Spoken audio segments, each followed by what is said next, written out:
Welcome to the African News Review podcast, where we cut through the noise and get to the truth. I am your host, Adesoji Iginla, and each week we are here to challenge the biases, prejudices, and misinformation in the Western press about Africa. Using historical context and contemporary insights, we set the record straight and reclaim the narrative. Tune in every Sunday at 12 p.m. Eastern as we uncover the real stories and reshape the conversations about Africa. This is the African News Review podcast, reclaiming Africa's narrative, one story at a time. Yes, greetings, and welcome to another episode of African News Review. Your host, as usual, Adesoji Iginla, and with me is Comrade in Iams, Comrade Milton Allimadi, host of Black Star News on WBAI, author of the book Manufacturing Hate. Thank you, sir. We bring you our normal news review, although in a very unusual week, but we'll get into the crux of the matter. How are you, sir? Very good. Excellent. Good to see you, comrade. Yeah, as always. So without further ado, let's go into the first story, which comes from the Financial Times. And in any other circumstances, it should be good news, but owing to not just the platform it's written on, but also the circumstances of the news story, and you will see what I am alluding to. And so the story goes, Congo and Rwanda near truce after Donald Trump's push. Countries agree draft peace deal after White House initiates negotiation. We've talked about this story in the past, the fact that the aggrieved parties were pulled to the table and asked to negotiate a deal because the man occupying the White House decided that was the best way to go. And so the crux of the matter is the U.S. State Department said technical teams have initialed the agreement on Wednesday ahead of a formal signing ceremony on June 27 in Washington, D.C., and hope for a summit between President Paul Kagame of Rwanda and Felix Tshisekedi of the DRC Congo. When you read the story, what jumped out at you? Or basically, do you want to first of all comment on the story itself and then give us your take? Well, I think Congo has such a weak army and such a weak political leadership that there were only two choices. Okay.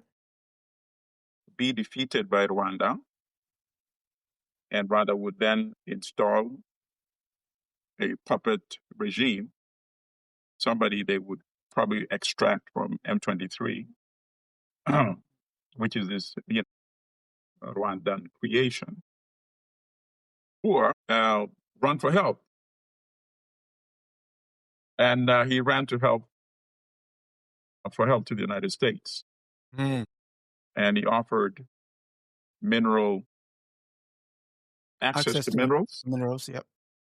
And as you know, Donald Trump likes quid pro quo. What's in it for me? And he saw something in it for him, gave the nod to his Secretary of State, Marco Rubio. Let's go ahead with this, see where it ends. And of course, as Pan-Africans, this is just another, and every week we discuss the manifestations of African weakness, political weakness, primarily political weakness. It starts with the bad politics, because then that translates into everything else.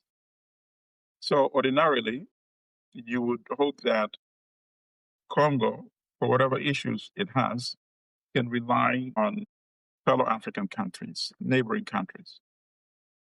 But in this case, of course, Rwanda is the aggressor. Uganda is another aggressor, just stealing Congo's resources. In the case of Rwanda, a whole set of minerals. In the case of Uganda, primarily gold. Both countries export minerals, resources in excess, particularly last year, in excess of $1 billion, stolen from Congo. So, of course, Rwanda is the aggressor. Uganda is another aggressor. Uganda is not going to help mediate, since it's an interested party with blood on its hands as well, under dictator Museveni. They tried at one point to bring in Kenya, and then there are all these reports that the Kenyan president or his associates were also wheeling and dealing because there are a lot of minerals, opportunity to make a lot of money as individuals, even though the money should benefit the people of the Congo. Tanzania is another major country in the region. And of course, Tanzania, relatively much more politically stable compared to all the rest. But Tanzania has not shown much interest. So I think it's so messy. Tanzania is like, you know what? Tanzania intervened once. I think when it was it 2012 or 2013 when the UN authorized an intervention force to push out M23, and some of the soldiers came from Tanzania, and they helped that was 2013. They routed M23. They dispersed them back into Uganda and Rwanda. Since then, Tanzania has not shown much interest, and that is why ultimately Tshisekedi ran all the way to the United States, to Washington. So this is the outcome now. It looks like it will materialize. It looks like the U.S. has inserted itself to such an extent that Rwanda has no choice.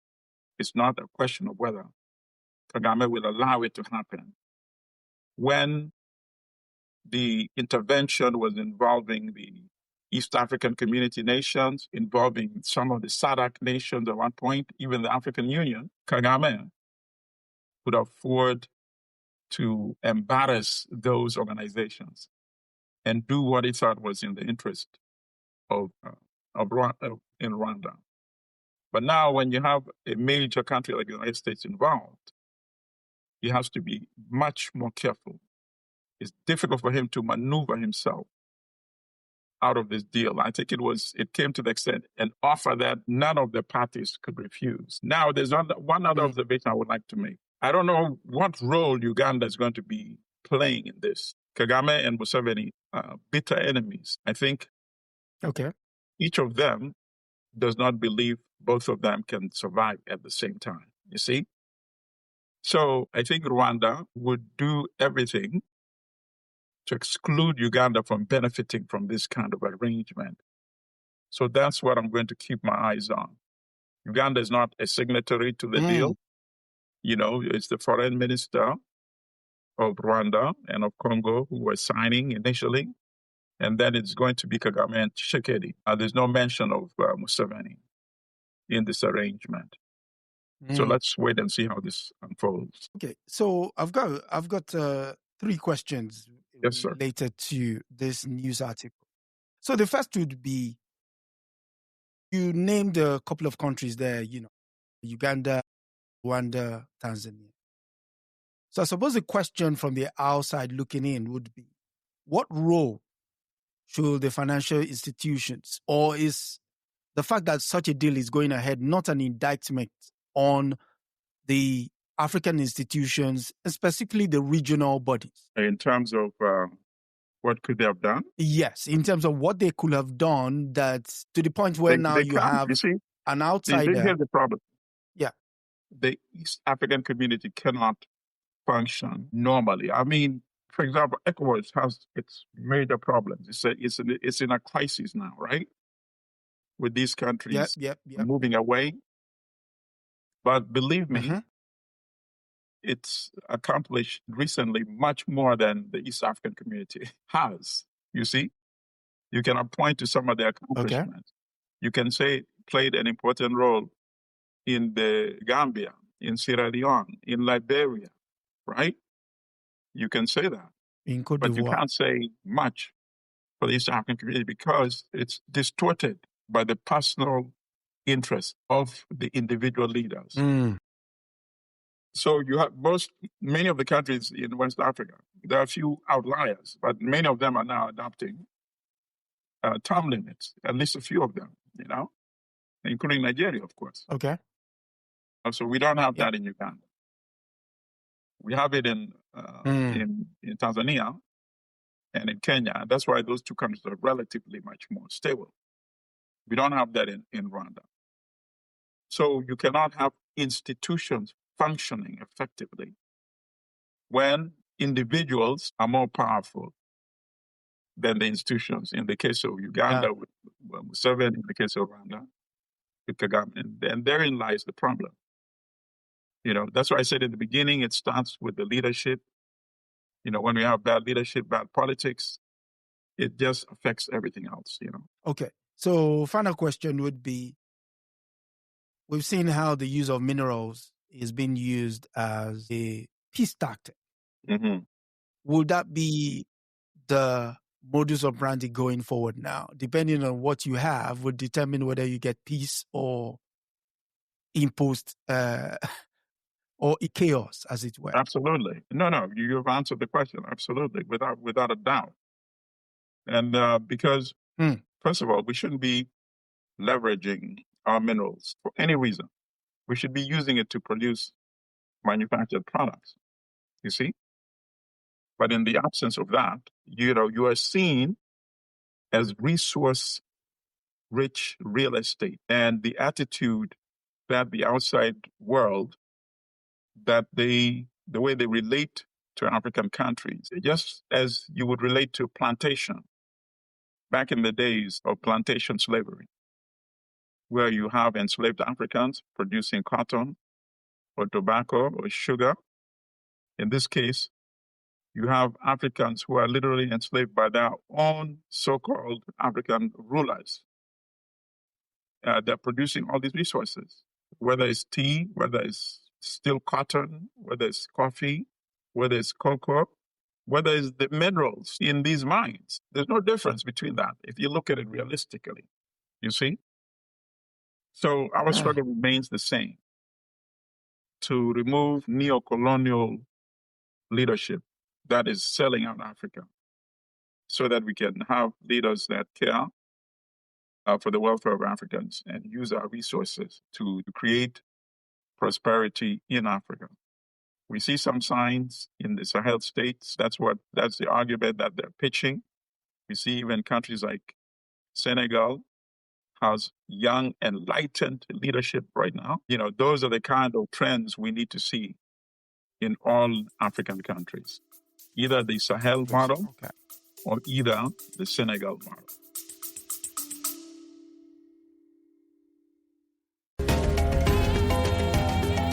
Just taking a quick break here on the African News Review podcast, but don't go anywhere.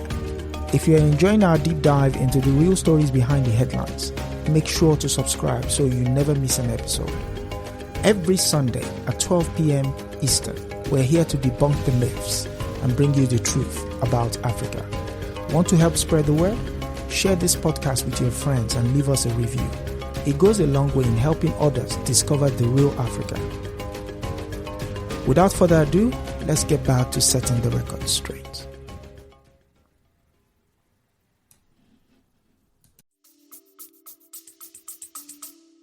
Okay, so for our next story, we still stay with the Financial Times, but this time it highlights the curse of mineral wealth, and it's Sudan.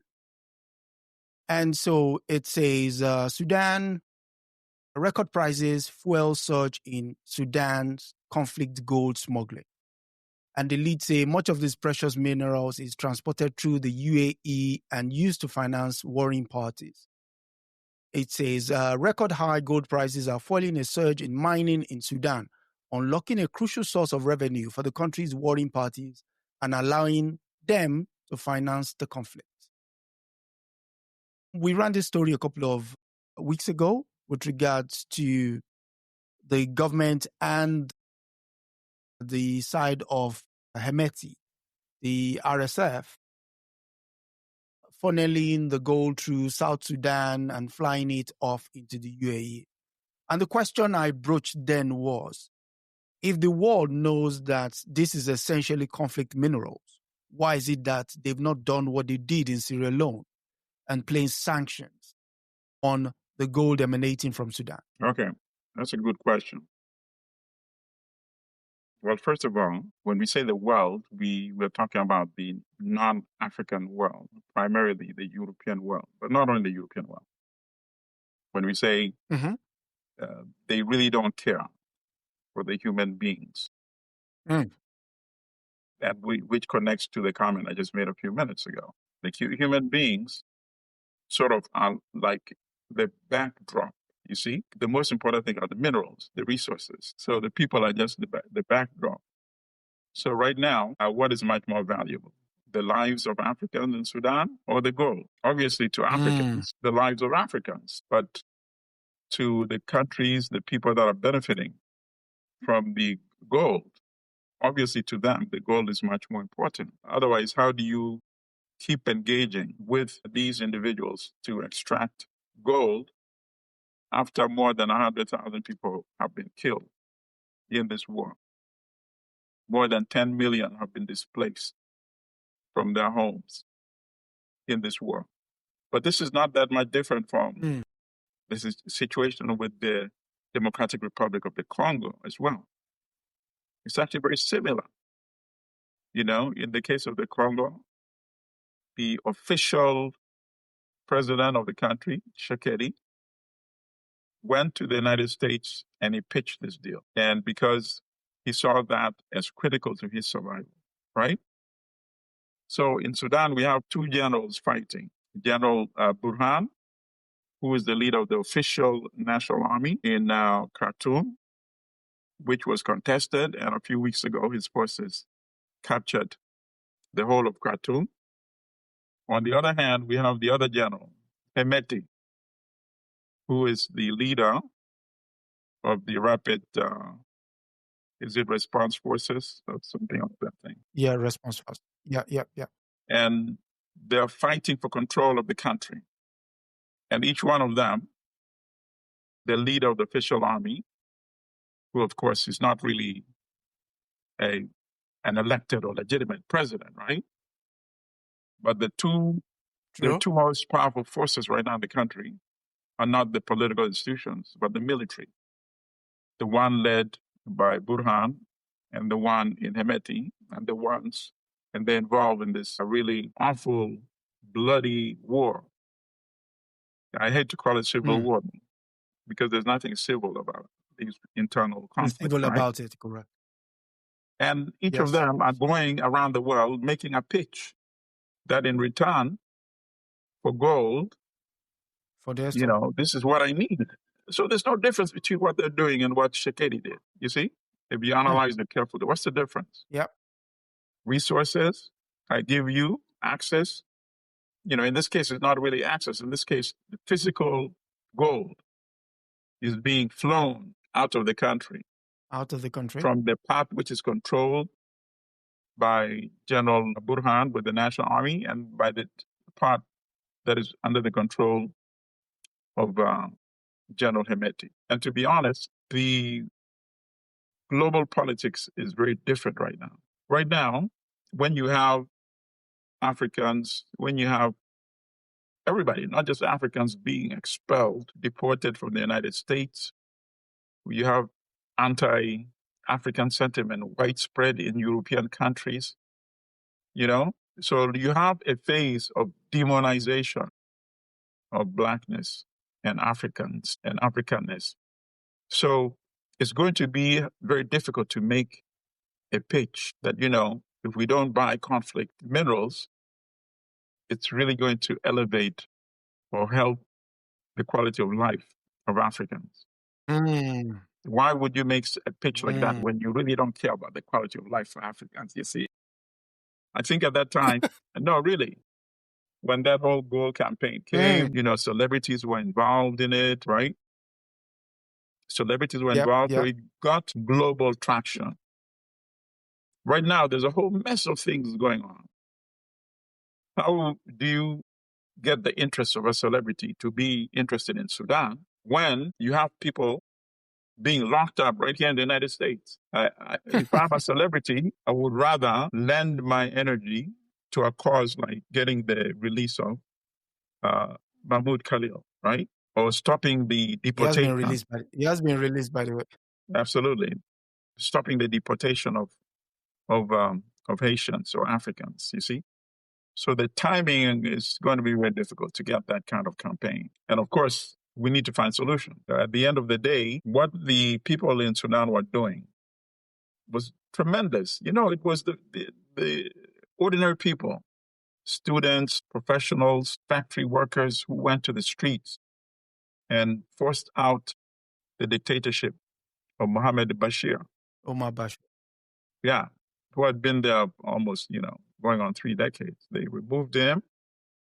But then the two generals, have hijacked that transition The people. that had been led by the civilians. How can we reignite that? Obviously, right now, it's not possible when you have open total war ongoing, Unfortunately, the fighting will have to die down before that process can be resumed. And who knows how long that will last, since most of them have access to gold, to sell, to get weapons, and to continue fighting. Yes, and the motivation, as long as the motivation is there, Right. it's very unlikely that Right. there will be a Let lull me in the see. fight. If I'm an African president, right? Obviously, there are presidents and then there are presidents. In Swahili, I think you call it takataka or rubbish, We have many takataka leaders. But let's say I'm the president of Senegal, and I pick up the phone and I call the president of South Africa. I call the president of Namibia. Mafosa? I call the president of the Ghanaian president, right? Botswana. So now you have 5. You have 5. 5, maybe, I would have said Tanzania, but now President Suluhu has just gone crazy lately, locking up the opposition She's leader. gone rogue, yes. Absolutely. Determined to cling to power. But let's say you find 5 or 6 respectable African leaders. And you say, you know what? Let's go and meet with Burhan. And then let's go and meet with Hemeti. Will they reject a meeting of that sort? I don't know. Because how can we just stand and watch this kind of, genocidal war in an African country? So those are just some thoughts. I'm just trying to think outside the box. Where could a new initiative and how can it materialize? I'm thinking outside the box. I'm thinking loudly, so to speak. I mean, there's nothing, one cannot fault you for doing that. The question is, what will be the motivation for them to do that? Based on the fact I mentioned them because these are the ones who I get the sense that they still have some moral conscience, based on their statements, based on how they came into leadership, based on how they've conducted themselves. And it's very sad that I could only barely find 5 or 6 to mention, which shows you the kind of crisis we really are in right now. Yeah, we do have a crisis. We have a crisis of leadership. I didn't mention the name of a major country, president of a major country like Nigeria. Think about that. Because, obviously, who will take him seriously, you see? So we have a deep crisis. We have a crisis. We have crisis upon crisis upon crisis. At the same time, as I said, there's some movement in places like the Sahel countries and, of course, in Senegal. You hope that spreads to more African countries. Yes. Spread, and thinking of spread, sometimes spread is not the word we want to use. In the next story we go to, which is coming from The Guardian, and it reads, discarded clothes from UK brands dumped in protected Ghana wetlands. Garments thrown out by consumers from Next and George have found their way into Ghanaian's wasteland.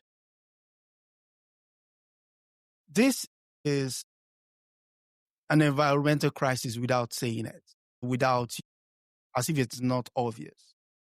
But the fact that it's Africa that is burning the brunt, the so-called cheaper lifestyle in the West and globalization. How do you think we can, get out of this? We seem to be the clearly dumping ground in this case. Yes, But we seem to be not in just this case alone. Mind you, we have electronic junk, we have toxic waste. This is just one example. In fact, this one is probably not even the worst, even though it's terrible. We have the fact that expired pharmaceuticals that they sell to us. We have expired food products that they sell to the African continent. So this is one terrible example. And it comes down to you are buying the products that you should be producing. You see? Yes. If you were producing, there would be no market for these garbage outfits that they dump in Africa. So in fact, what they're doing is they're transferring their waste disposal, as you said, to third parties. They're not bearing the cost of their production, you see? They're outsourcing that to Africa. It's really disturbing that here in the West you have protected lands and, your birds are taken care of. And, okay, so the birds fly north, in summer. In winter, they fly down south. Where are they coming to? Well, I mean... No, but you see the Guardian. But look beyond the Guardian even. What about the Africans themselves, the inhabitants, the human beings, you see? So it's you think we're culpable as well? Destruction of ecosystem, destruction of the animal world, the destruction of human beings. It's catastrophic, really. And I don't have the evidence, but Ghana, compared to many African countries, I'm sure, has a system, has a government that functions better than in many other African countries. So if Ghana is having this crisis, what about the other countries, right? Just imagine. Yes. Of course, in Ghana, it's a major crisis because you have major urban areas in Ghana now that get wide coverage. And now this is affecting the water system. In fact, in many of the countries, not only the clothes, even the plastic products that they also dump in Africa. Used cars. Exactly. It's clogging up the drainage system. Yeah. But thankfully, something like this, you can launch an effective campaign because the clothing industry, with the brand names, recognition, you can focus on them and they don't like bad publicity, you see? So this is something you can fight much more than you can fight, much more effectively than you can fight. At least for right now, the gold from Sudan. Yeah. From Sudan, yeah. Exactly, because this one you can isolate some brand names and put pressure on them. So you said we can hold them to account in terms of, brand names and what have you. Right. Would you say this constitutes or reflects a colonial logic of extraction and simply dumping? Because, you alluded to it in the first place that this is stuff that we're supposed to be producing. Yep. But in this case now, you've gotten the dye, you've gotten the plants, you've gotten everything. Now you're dumping your used or excess stock into the African market. Yeah. To the detriment of our own industries. I know there used to be a huge textile plant in Kaduna in the northern part of Nigeria that shuttered years ago simply because of cheap Chinese imports. And this is only contributing more to the problem, not just in terms of lack of opportunities in terms of employment, but also now detrimental to the place where the same people live. Yeah, it's a double destruction. They destroyed your indigenous industries, and then they burden you with the cost of cleaning up this waste that they should be dealing with in their own countries where they are manufacturing it, Absolutely. And the countries that manufacture, right, industrialize, all of them, when they started out, it's like when you have a child, right, you need to support that child until the child can stand on its own feet. Terms of age. You have to feed that child. You have to protect the child from intervention, anyone or anything that might harm that child. Then that child is ready. And that's how all of them treated their industries when they started. They gave them that nurturing, that protection. They did not allow outsiders to interfere with the new child. They used tax tariff systems. And then they lifted it once their child was also ready to compete. But with African countries, they won't let you do that. If you do that, they'll cut you off from World Bank and IMF financing. So it's like a double whammy. You need finance to build your industries. And the people who have the money to finance you give you conditions that prevent you from building these industries. That's Yeah, but we can't rely on the politics of victimhood as well. That will not take us anywhere. We need to be proactive, like the Sahel countries. They're saying, okay, we have the gold, well, let's do business, but on our terms, you see. They're setting the terms. If you don't like it, too bad. You see? They're setting the terms, and they're using the revenue to build their countries, unlike those two killer generals in Sudan, you see. And if they were getting that, the money they were getting, those billions of dollars, the export, they said, I think it was worth $6 billion last year. Yeah, okay, so you're getting revenue of $6 billion. You're buying weapons, including bombs, and you're using the weapons to destroy, like Khartoum. The buildings are leveled, right? So you're better off not even having gold in a situation like that. It's really mind-boggling the way some of our generals think. I suppose, well, if you're good at following orders, sometimes thinking is not second nature to you. Well, for our next story, we go to the Radio France International, and it's news that Togo has suspended French broadcaster Radio France International and France 24 for 3 months. The lead says Togo late Monday announced it was suspending French public broadcasters Radio France International and France 24 for 3 months for an alleged lack of impartiality in their reporting. Well, they probably should come here and see what we do. And it says the measure follows repeated failings already reported and formally recalled in matters of impartiality, rigor, and fact-checking, according to a statement from Togo's High Authority for Audiovisual Communications. What would you say? I mean, for me, this is a double-edged sword. There are two things here. Right. One is muzzling the press. One is modeling the free press. And another thing is the legacy of these so-called public broadcasters leaves much to be desired. So, no, I agree with you. It's double-edged sword. Go. I think my sympathy or my bias is looking at what is happening on the ground, at that time. So, for example, when I look at the Sahel states, they were being demonized as the cool belt. And then I would say, why are they being referred to as the cool belt?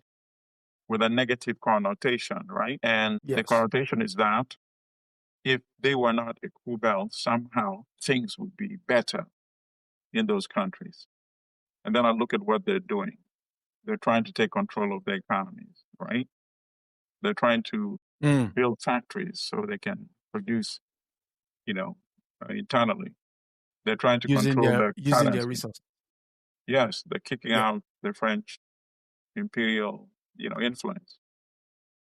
So when they say there's a media bias in demonizing them as just a cool bell, I can understand that and relate to that. You see, but even then, it doesn't mean I would give them a blanket pass, right? I would look at things in that context. But when they commit like egregious, incidents, of course you need to call that out. But then when I look at Togo, I see you have a leader who wants to perpetuate, extend it perpetually. You see? himself in power. Yes. Yeah, nothing bad. He wants to continue the legacy of his father who had ruled. Now he was president, but he's bringing a new system where he would become prime minister and effectively continue ruling the country. See? So obviously when he's trying to muzzle media, in that case, I don't have sympathy, you see? I don't have sympathy. So I think we have to see it as a case-by-case situation. And in this case, I believe something tells me that he does not want coverage of the protests because there's resistance against what he's trying to do. Opposition groups have come together to resist this power grab by him. So if his government is complaining about media, I'm sorry, I'm not sympathetic with him. I think he has much to hide because what he's trying to do, which is to prolong his rule. I agree with you. It's double-edged, so it's hard to just have a blanket position on these issues. So, using the media in this case, I would want your take on the larger global. What specifically do they have beef with? What was covered in a way that was egregious? So if there are specific examples of what they pointed out, we could discuss that and analyze that, right? But just to give a vague explanation, if you give a vague explanation, that just confirms my suspicion that here you are trying to suppress the protest against your attempt to prolong yourself in power. Of in power, yeah. Okay, so based on the take of that press, I won't say debacle anyway, being maligned by the government in charge, I want you to sort of extend that lens to the global atmosphere at the moment with regards to the role that the press is playing in drum beating for war. Because I follow you on social media and I saw you posted a post by the New York Times. Right. Headlined why something to the effect of why, I'm paraphrasing now, that the case for war has been made, that kind of thing. Right. Oh, no, I mean, okay. So, yeah, thank you for that. That's a good question. I like that because that reinforces the importance of our weekly conversation, which is to enlighten our people in terms of how to read the corporate media because they play a dominant role in global politics, economics, war, and peace. So we have a situation, we have the Ukraine-Russia war, right? So the New York Times has not budged an inch in terms of condemnation of the Russian invasion of Ukraine. Whether in terms of the slant of the news stories, whether in terms of the editorials published on the editorial page. It's unacceptable. Russia invaded. That's the line.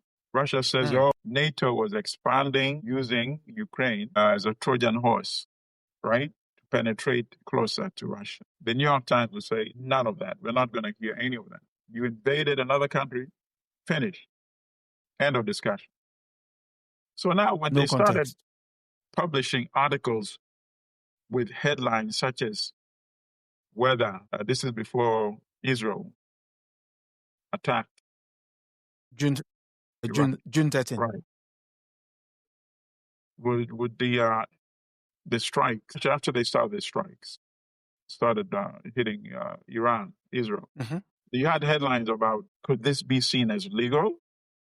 And then they say, sub-headline, analysts divided. Just think about that. Why don't you have a similar headline for an article about Russia's invasion of Ukraine?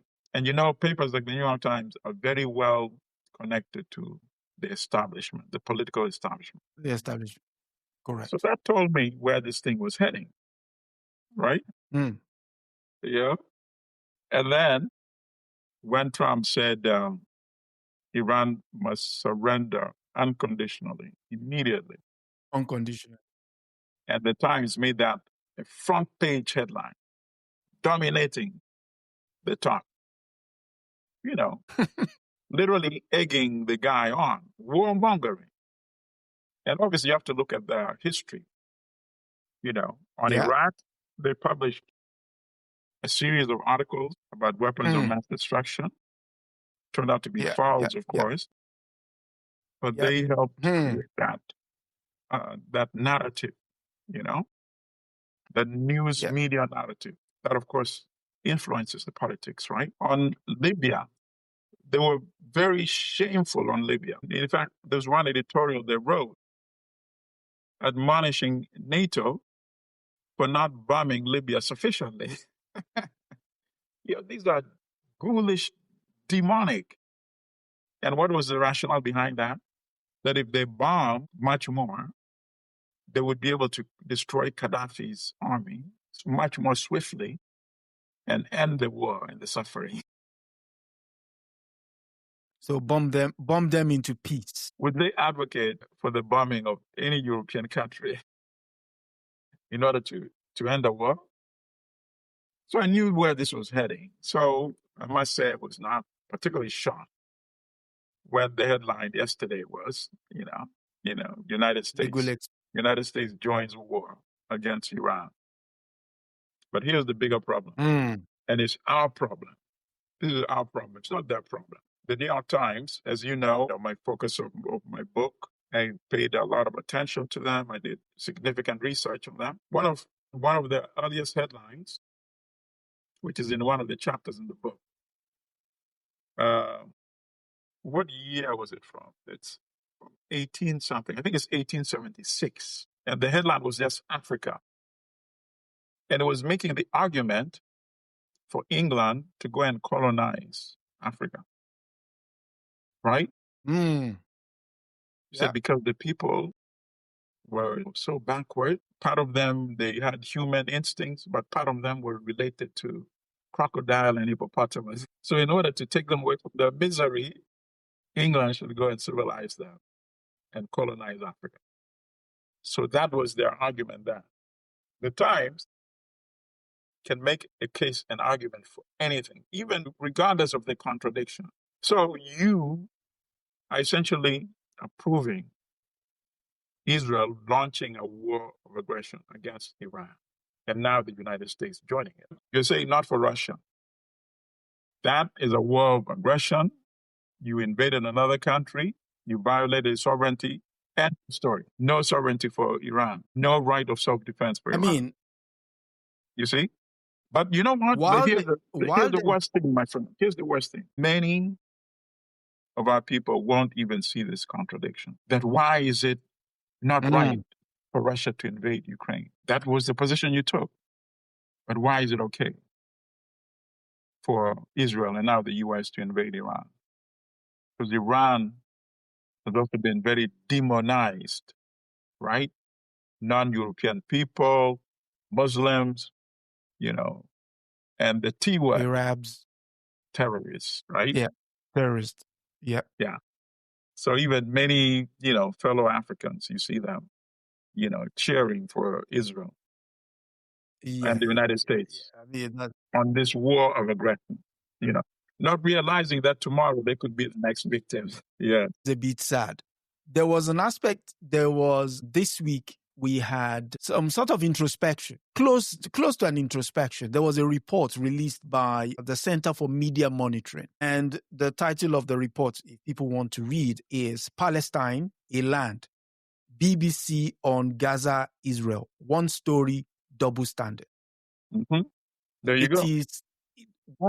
It is one of the best reports you can read on any news organization. Side by side, basically how the headlines are placed on the website, the radio, on the TV news, how it is announced to the people. And it was mind-boggling. Yes. The fact that this is a publicly funded broadcaster and perpetuating propaganda. I mean, we know the BBC for what it is. Those of us that grew up in Africa have been at the brunt of it. I was joking with my brother the other day that his generation grew up on being spoon-fed that level of propaganda.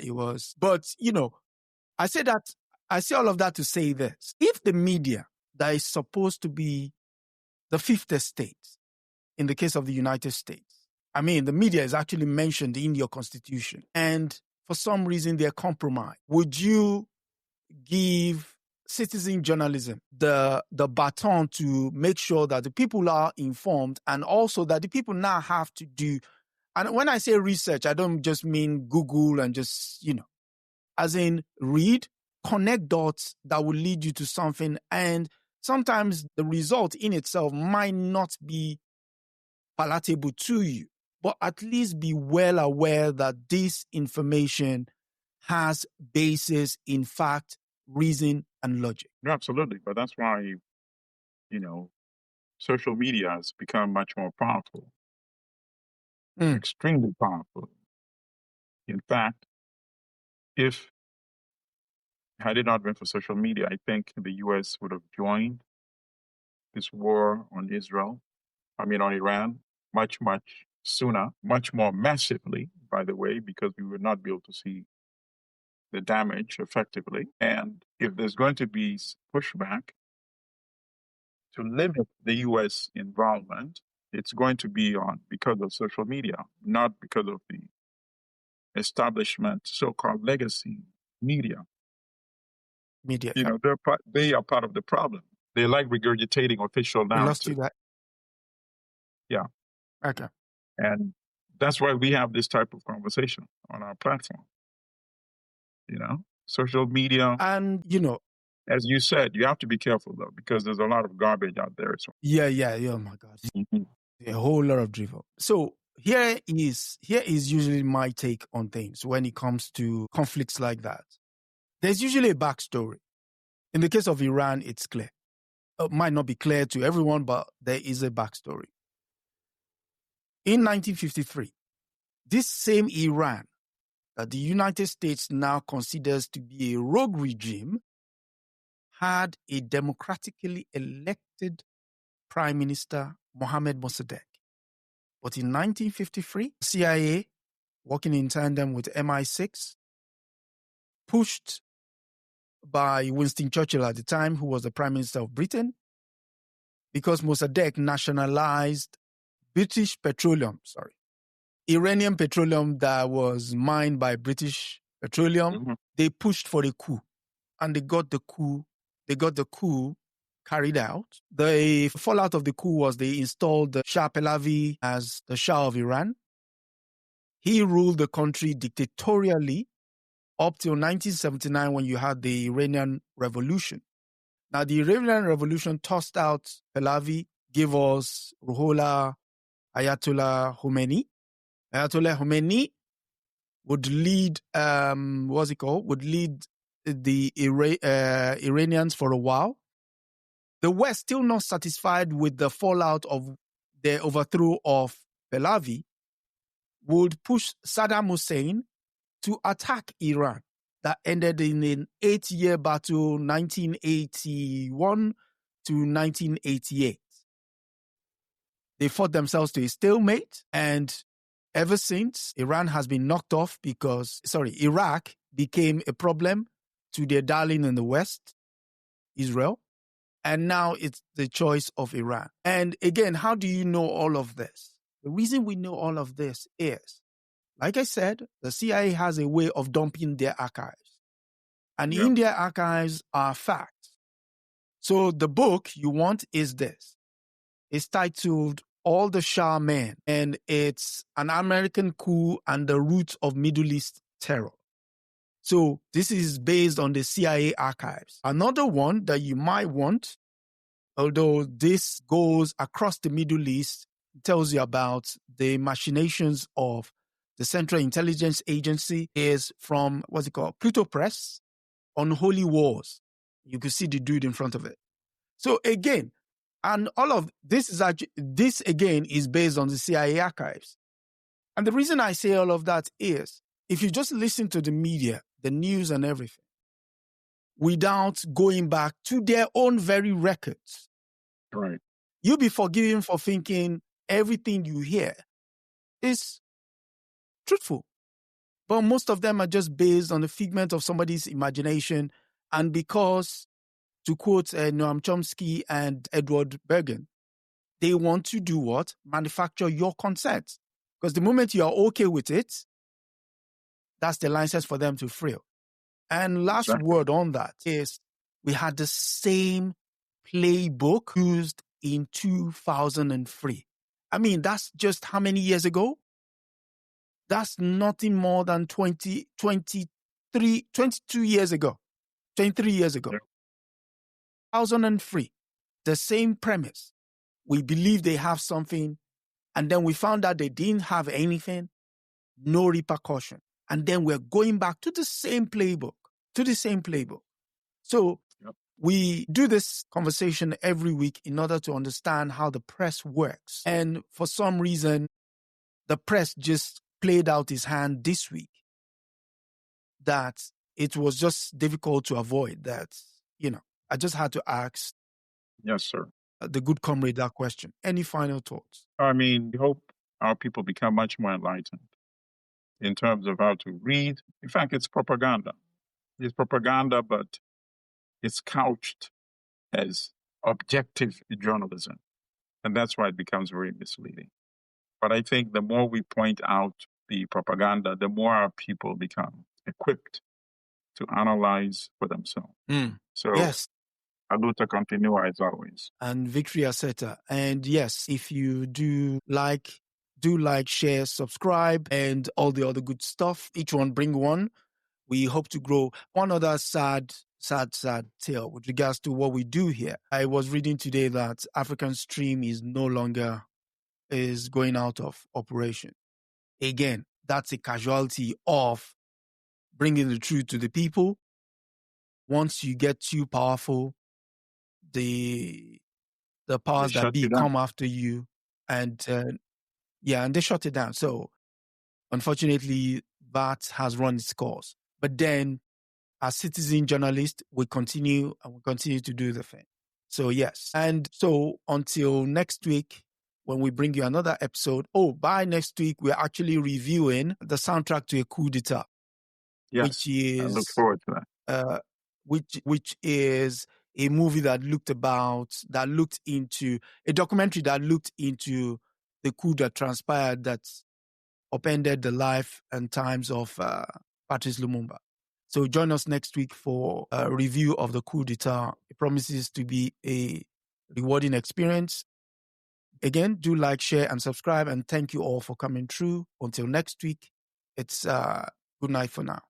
Goodbye. That's a wrap for this week on the African News Review Podcast. We hope you are leaving with a clearer, more truthful picture of Africa. Remember, every story has another side, and we're here to uncover it. Don't forget to join us next Sunday at 12 p.m. Eastern as we continue to challenge the narratives and reclaim Africa's voice. If you've enjoyed the show, be sure to subscribe, share, and leave us a review.